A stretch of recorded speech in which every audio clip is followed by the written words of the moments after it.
We now move to the second part of the program, which I cannot introduce at length, A, because there is no time to, and B, because introducing Professor Leiman requires either a few days or virtually no time at all. I am generally allergic to using terminology about human beings that is usually applied to God. But the fact that what passes through my mind involves such terminology says something about our speaker. One expression that flitted through my mind about introducing him is lo dumiya tehillah, which means that for him, silence is the only praise that you could give. Another was the word omniscient. But the blasphemous character of these terms serves as a deterrent. So I will only say that Professor Shnayer Leiman has a level of expertise in the Jewish experience from the ancient Near East until today that is, and I say this without a smidgen of hesitation or exaggeration, unparalleled by anyone else, and there isn't anyone really who comes close. And so it's my pleasure to introduce Professor Shnayer Leiman. Thank you, Dean Berger, for those words of introduction. I want you to know I was very troubled and lost much sleep before I came here because I knew I would be introduced by Professor Berger. And I thought he might exaggerate, but thank God he didn't even say half of what he could have said about me.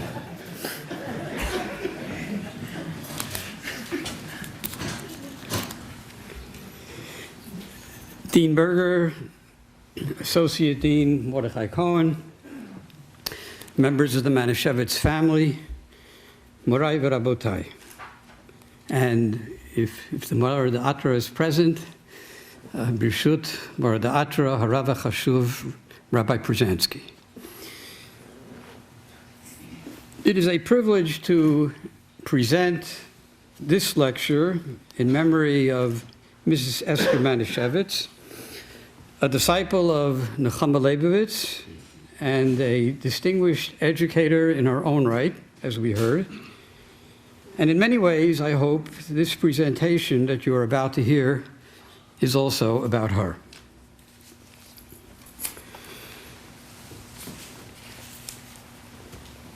Several years ago, a dealer in Jewish antiquities approached me with about 10 or so different objects and documents.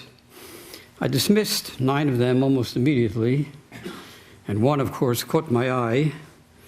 And you have it, if you would open up your folders, you have a 4-page handout, and I'll ask you to turn to page 1.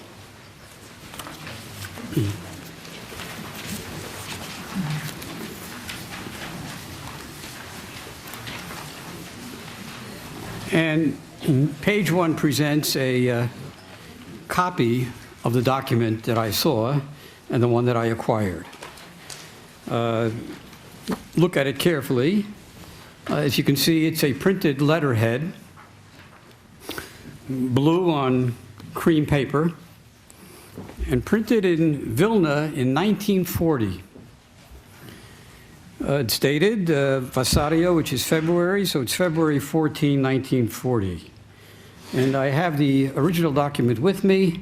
In case anyone has any doubts about it, you're welcome to come up after the presentation and I'll show you the original.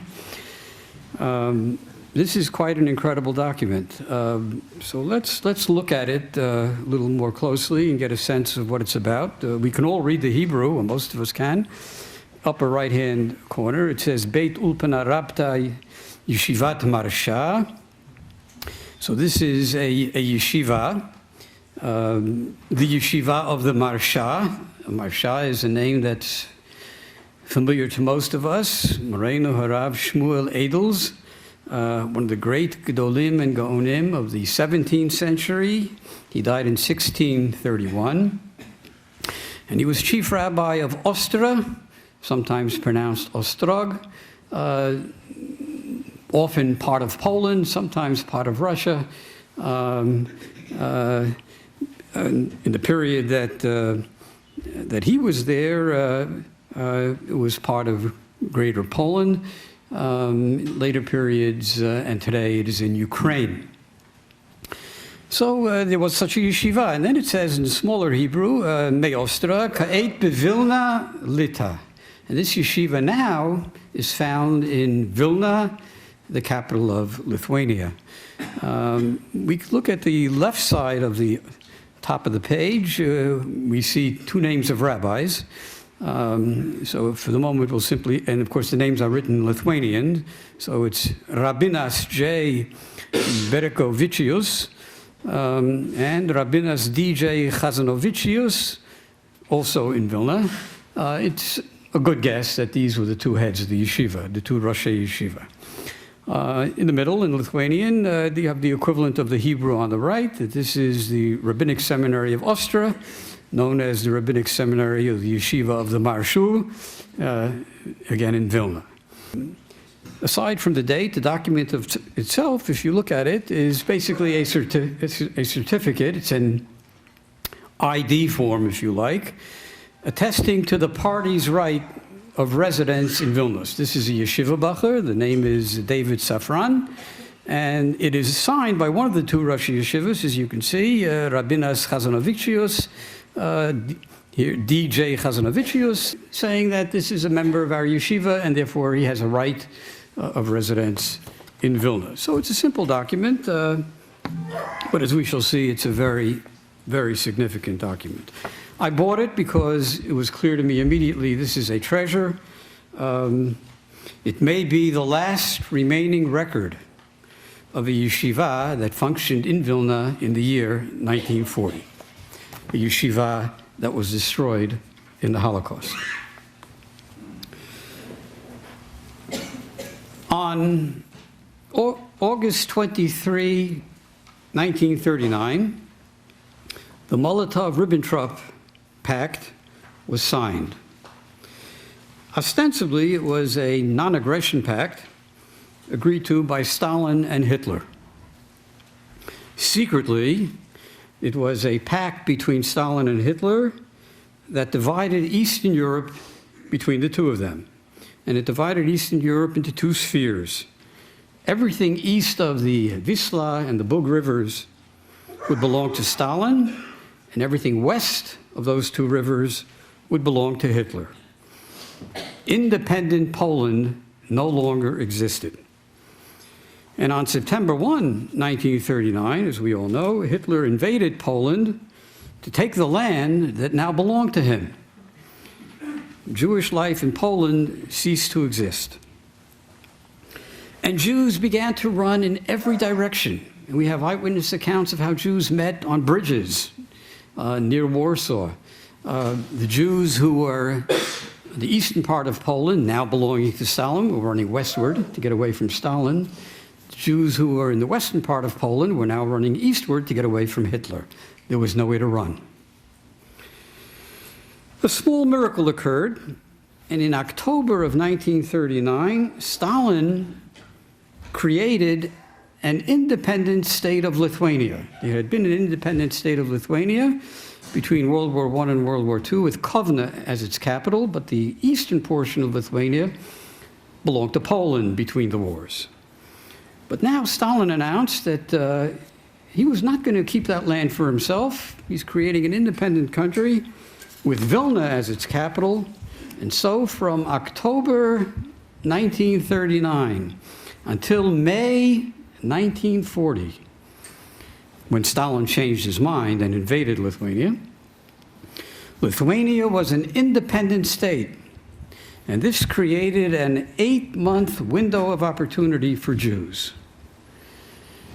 The leading rabbi in Vilna, the Gadol Hador, Reb Chaim Moshe Grodzinski, immediately announced and indeed ordered all the Yeshivot of Eastern Europe to come to Vilna.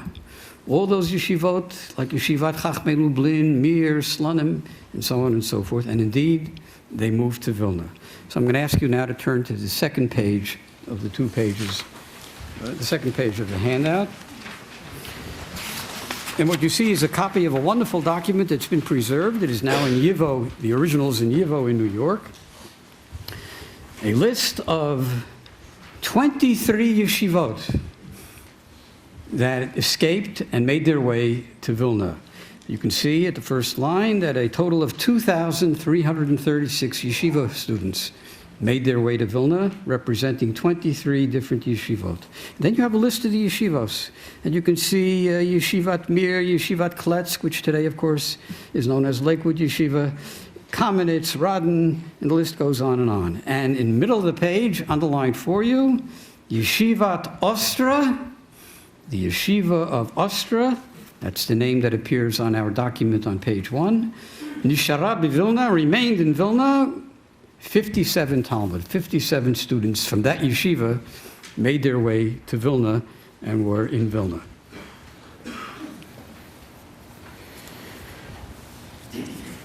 What do we know about this yeshiva, this strange Yeshivat Marsha? And the answer is almost nothing. The few surviving records of Ostra indicate that in 1933, when Rabbi Yisrael Meir HaKohen, the Chafetz Chaim, died in Radin, Rabbi Chaim Ozer Grudzinski decided to create a new yeshiva in memory of the Chafetz Chaim in order to, as it were, make up somehow for his loss. And Rabbi Chaim Ozer said to Talmidei Chachamim to become the Rosh Yeshiva of a new yeshiva in Ostra that would be named after, and in a certain sense would continue, that great yeshiva of the Marsha that existed in the 17th century. And so it was called Yeshivat Marsha. And indeed, these two Rosh Yeshiva were successful. The yeshiva was thriving as the Holocaust broke out, as late as 1939, and it had approximately 100 students in Ostra in 1939. What do we know about the Rosh Yeshiva? Almost nothing. Their names are not mentioned in any of the Yiskabicher, the memorial books that were produced after the Holocaust in order to memorialize famous towns and cities that were destroyed. We have 5 Yiskabicher for Ostra. They barely mention the existence of this yeshiva. Some don't mention it at all. Even those that mention the existence of the yeshiva say absolutely nothing and don't provide the names of the two Rosh Yeshiva. Even in the 2 greatest works that we have in Hebrew that list the martyrs who died in the Holocaust, and specifically rabbis who died in the Holocaust, Eila Eskara, a 7-volume work, Mikatshe Hashem, a 3-volume work, just lists of names of rabbis who died in the Holocaust. Neither mentions the 2 names that appear at the top of page 1. But a survivor of the Vilna Ghetto, Joseph Foxman, left us an account of the Vilna Ghetto during the Holocaust. Joseph Foxman, born in 1905, died in 1977, was born in Baranovich, today in Belarus, and died in New York. He was a writer of note even before the Holocaust. He published widely in the European Yiddish press prior to World War II, and he contributed significantly to the Yizkor Bicher, those memorial volumes that I mentioned that were published after World War II. With the outbreak of World War II, he escaped from Slonim to Vilna and ultimately was imprisoned in the Vilna Ghetto. An ardent Zionist revisionist, he was a founding member of the PFO, the PFO, or the United Partisan Organization in the Vilna Ghetto. He escaped from the Vilna Ghetto. He made his way to Poland in 1945 and then to New York in 1949. Abraham Foxman, National Director of the Anti-Defamation League of B'nai B'rith, is Joseph's son. Foxman's account, which is absolutely incredible, was written in Yiddish and first published in 1957. But the 1957 version is very rare. We'll come back to it a little later. That version was reprinted by a noted Yiddish historian and writer, Menashe Unger, in 1970. And you have the Yiddish text in front of you on pages 3 and 4. I'm going to ask you to turn to page 3 of the handout. I'm going to read it in English translation, not all of it, but most of it. If you are adept in Yiddish, please try to follow along in the Yiddish text in front of you. And we're all going to become detectives now, so listen carefully, and remember, I'm trying to solve the problem of who are these two Roshei Yeshiva, what do we know about this Yeshivat Marsha, and I'm, of course, interested in what happened to these two Roshei Yeshiva. Did they survive the Holocaust or not? The title of the essay is Fagel dem Rovs. In the Yiddish text that you have in front of you, it differs slightly. The circle of Fagel dem Rovs. Fagel dem Rovs means, Fagel was of course her name. Fagel, the daughter, the rabbi's daughter. Fagel, the rabbi's daughter. Fagel dem Rovs. Fagel dem Rovs was a young woman, perhaps 21 years old at the time, the daughter of Rabbi Fagel of Trochenbrod in Volhynia. Volhynia is in Ukraine. In September 1941, following the Nazi provocations in Vilna, she was imprisoned, together with all the Vilna Jewry, within the walls of the narrow ghetto. Fagel dem Rovs, together with a group of other young women, all of them Beth Jacob students, and teachers from a variety of towns and villages, were housed on Hekdesh 9. This was the home of the Hasidic ritual slaughterer, Rabbi Aaron Yedidovich. May God avenge the shedding of his blood. From the very first day of entry to the ghetto, Fagel dem Rovs took upon herself the task of organizing into a separate group all the religious girls in the ghetto. The first girls to join the group were Rezel Orliansky from Brisk, Shoshana Starovanets from Mir, Leah Rees and her sister from Lutsk, Breindl from Pinsk, Rishel from Derevna, Bracha and her sister from Bialystok, Malkala from Polanka, Berkovich from Lutsk, and Roth from Frankfurt am Main. The group was later joined by Rebbitzin Shub. Rebbitzin Shub was married to Rabbi Shub, one of the great leaders of Vilna Jewry in this period, and our daughter from Vilna, Rebbitzin Berek, married to another distinguished rabbi, Amoret Tzedek in Vilna, and our daughter, and Rebbitzins Berkovich, Kopelovich, Epstein, Perlo, that's the famous Novominsk family, Deretzin, and Rebbitzin Levitan from Rokishkis, and many others. The majority of the group used to pray together every day at Shpitalna 9, where they engaged in communal prayer and the recitation of psalms. The services and the recitation of psalms were led by Fagel dem Rovs. Every Shabbat, the group used to study the weekly Torah portion, and together with Rashi's commentary and other commentaries as well. Pirkei Avot in Yiddish, laws from the Shulchan Aruch, and various excerpts from Musar literature were also studied. Fagel dem Rovs' popularity and that of her circle grew from day to day, so that the number of listeners to her Torah and Musar lectures increased considerably. Rabbi Yedidovich's apartment was too small and could no longer house such a large group of women. And so the Women's House of Study, in the original Yiddish it reads, Der Weibischer Beis Medrash. The Women's House of Study moved into the home of Rebbitzin Rees of Lutsk on Yatkevagas. All these streets are standing today in Vilna. It was not long before the Women's House of Study outgrew this venue as well. And then, thanks to the intervention of Rabbis Landau and Jacobson, the public kitchen on Deitschegasse 31 was placed at the disposal of Fagel dem Rovs. The prayer services, the study sessions, the Torah and Musar lectures, and the recitation of psalms were for women only. We are aware of several instances when Fagel dem Rovs invited men to teach and deliver sermons.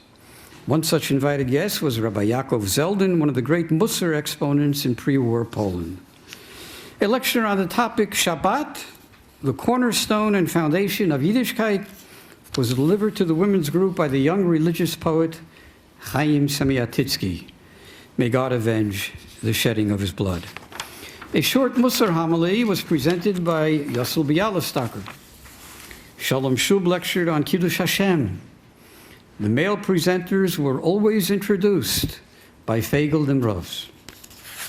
At the gatherings held in the public kitchen on Deutsche Gasse 31, the walls would be decorated with slogans and large posters. Some of them read as follows. 1. I'm now on the top of page 4 of the handout. Redemption for any particular generation comes only by means of the merit of its righteous women. 2. Israel was redeemed from Egypt through the merit of its righteous women. 3. Jerusalem was destroyed only because of the profanation of the Sabbath. 4.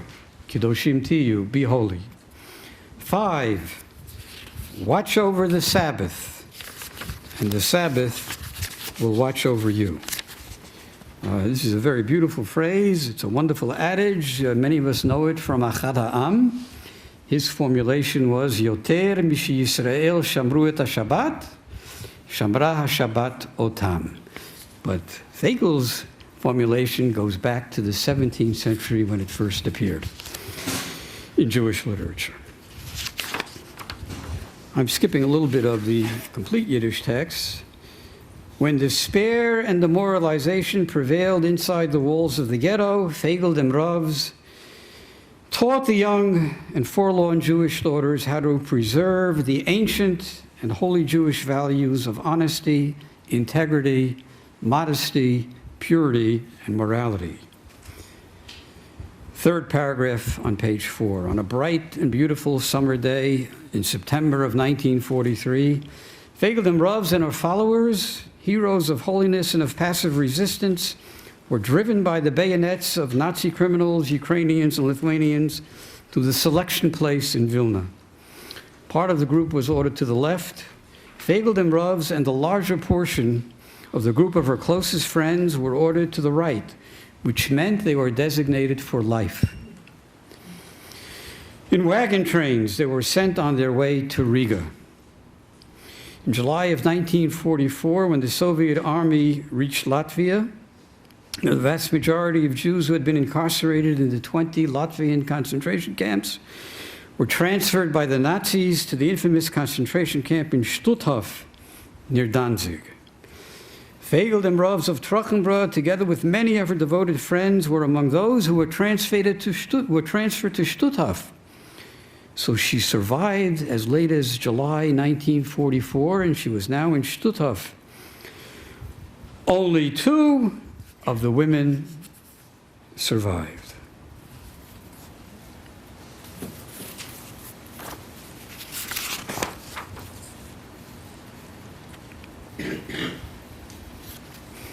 And that's how the essay ends, as it was published and as it's presented in the text in front of you on page 4. Last words of the article, as you can see, bloß 2 von sie haben sich gerettet.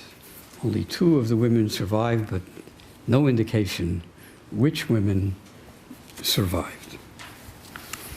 Well, the first thing anyone learns at the Bernard Revel Graduate School is never trust a source, especially if there's an earlier source.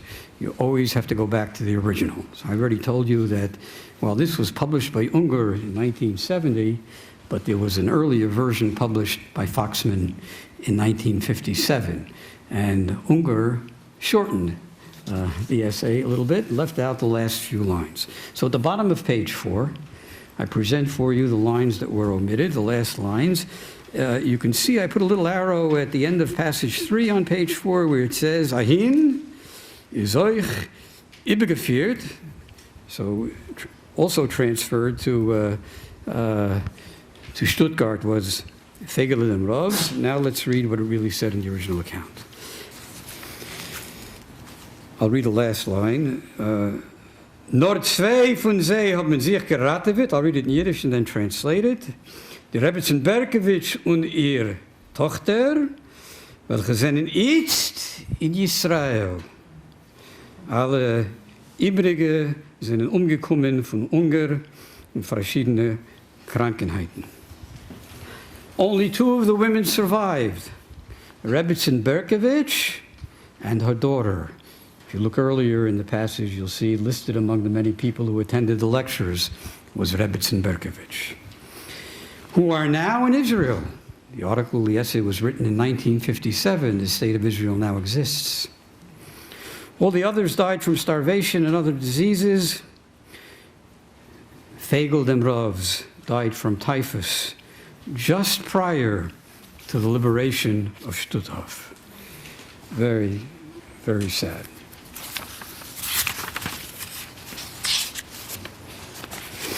Stutthof was liberated by the Soviet Army on May 9, 1945. She died a few days earlier.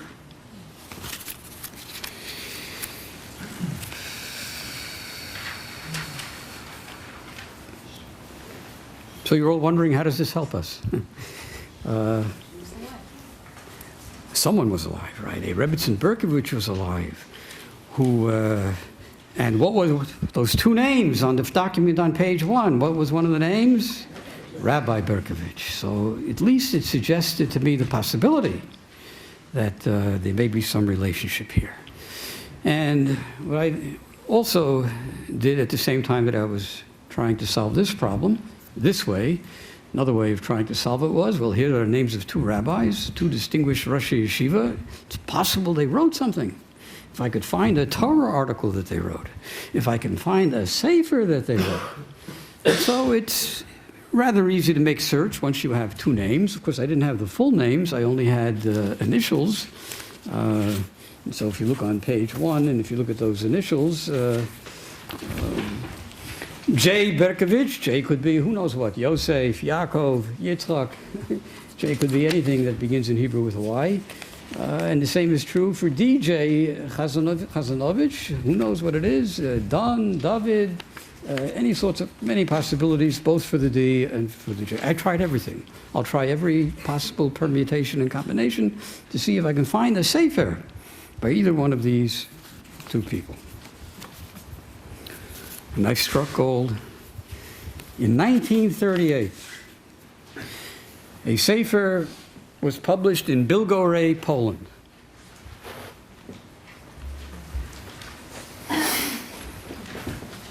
It was called Chelkat Yosef, and I'm holding a copy of the sefer. And if you open up to the title page, we see immediately that it was written by Yosef Berkovich.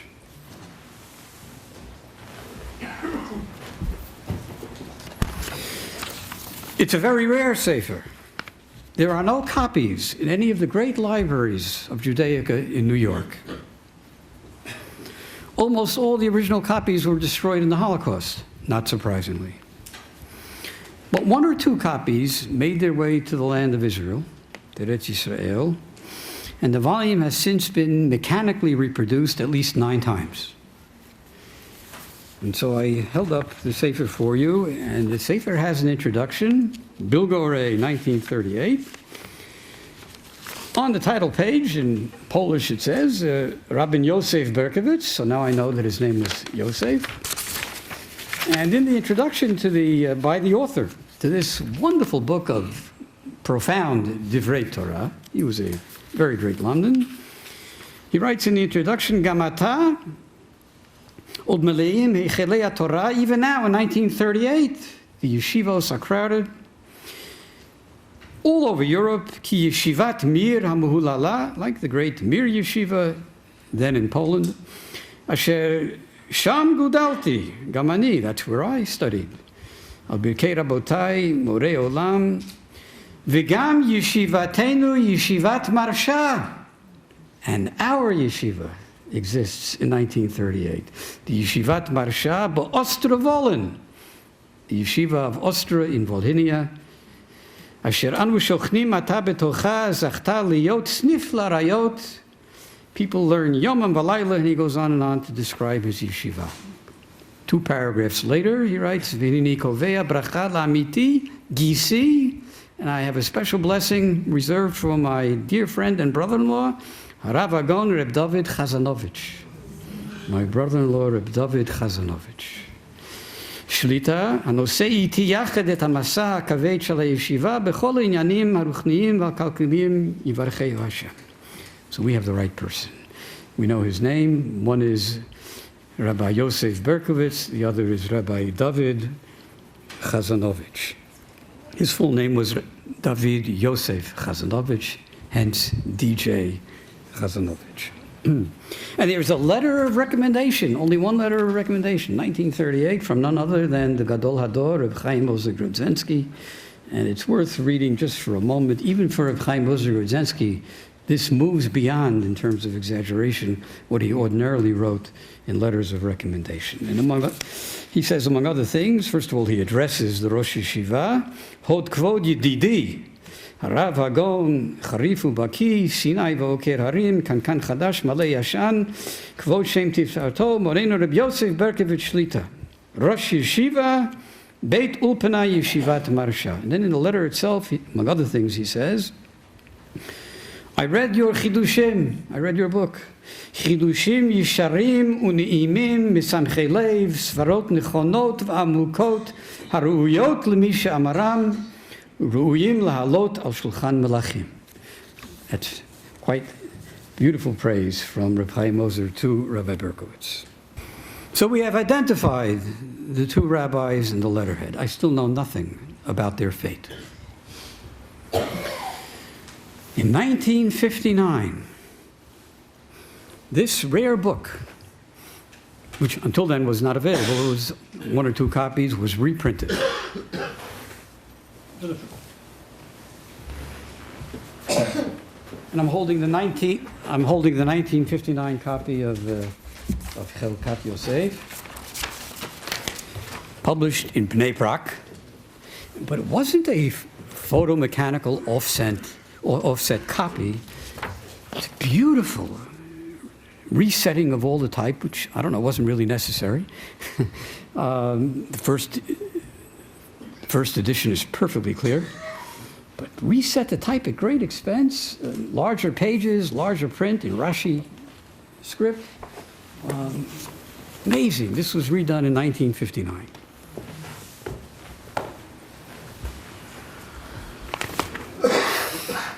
And it has an introduction by the person who brought it to press. And the person who brought it to press was the Rosh Yeshiva, the late Rosh Yeshiva of Yeshivat Keren B'Yavne, Rabbi Chaim Yaakov Goldwicht. Perhaps some of you remember him or knew him. He was my teacher. I was learning in the yeshiva in 1959. I was in Keren B'Yavne, and he was my teacher. Never did he say a word about the fact that he published a sefer of Rabbi Yosef Berkovitz. In any event, in that age and at that time, teachers didn't spend too much time as colleagues and friends of students. So, we were frightened to death just to be in the same room with him. Never did I hear a word about it. And not only didn't I hear a word about it in 1959, years later, when Rav Goldwicht would come to New York and to the United States to raise money for the yeshiva, and he would come with his wife, he often stayed in my house. Then we were the best of friends. Once I was no longer a student in the yeshiva, we hosted him. It was a delight, and never did they ever say a word about anything about the Holocaust, or that they had any relationship to anything that happened in the Holocaust. So all this was an incredible surprise to me. And in that introduction by Rav Goldwicht to the Sefer, Rav Goldwicht writes as follows. Shafra alai nachalati liyot chatano shel hai gavra rabba hagon hamechaber Reb Yosef Berkovitz. I am the son-in-law of Rabbi Yosef Berkovitz. V'af shelo zachiti lakiro. I never met him. Yedativ Yadua. Ishito Hadgula, I know him very well, even though I never met him in my life. And he goes on to write that Chotni HaGaon Reb Yosef Berkovitz nolad Bekasova, Lita, לאביו רב קלונימוס קלמן, etc. עוד בהיותו צעיר לימים נכנס לישיבת מיר, and he was one of the outstanding graduates of the Mir Yeshiva in Poland. ואחר כך יסד את ישיבת מרשה, and he was the founder of the Marsha's Yeshiva, באוסטר שבוולן, אשר יצאו לו מוניטין כאחת הישיבות המצוינות, which had a reputation as one of the greatest of the Yeshivot at the time. And then he writes, Nilkach, La'alot al Mokad Kiddush Shmo Yitbarach, he died as a martyr. B'yom B'chiyah L'dorot Tisha B'Av Shnat Tovshin Aleph, he died on Tisha B'Av 1941. He was one of those 70,000 Jews of Vilna who died in Ponari in 1941. Kishe'imo Giso, and at that same day, his brother-in-law was martyred with him. Menahel HaYeshiva, Harav Hagon, Reb David Chazanovich. B'chazdei Hashem u'b'chemlato nishara v'pleita almanato, but his wife survived the war. Ubito ha'yechida, and his only daughter, together with his wife. V'zachu la'alot Artsenu Haktosha, and they made it to the land of Israel. And of course, he married Miriam, the daughter of Rebbetzin Berkovich. I remember Miriam very well. I remember the Rosh Yeshiva very well. And so there is no question that not only have we identified properly these two Rosh Yeshiva, but we now learned about their fate as well.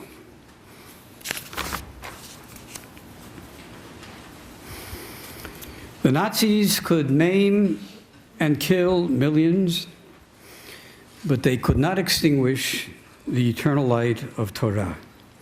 That fiery flame kept alive in the Vilna Ghetto by Fagel and Ravs, and handed over to Rebbetzin Berkovich and to her daughter Miriam, the only two members of Fagel and Ravs Shiurim who survived the Holocaust.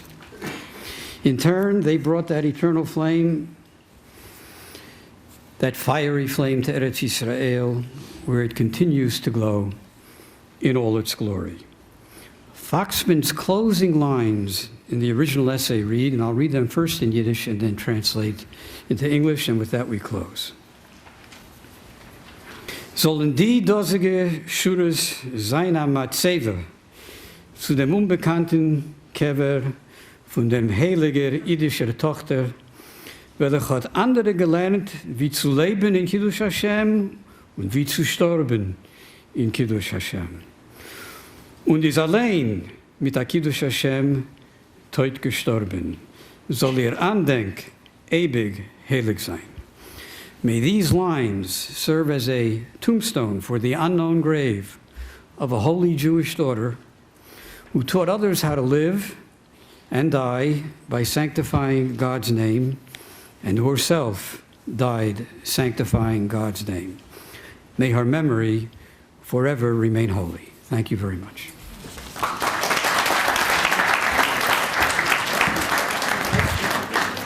Want to try it? Thank you very much. Let me reiterate my thanks to Professor Leiman and my thanks to everyone who organized this program. And thanks to Esther Marashevitz for inspiring it.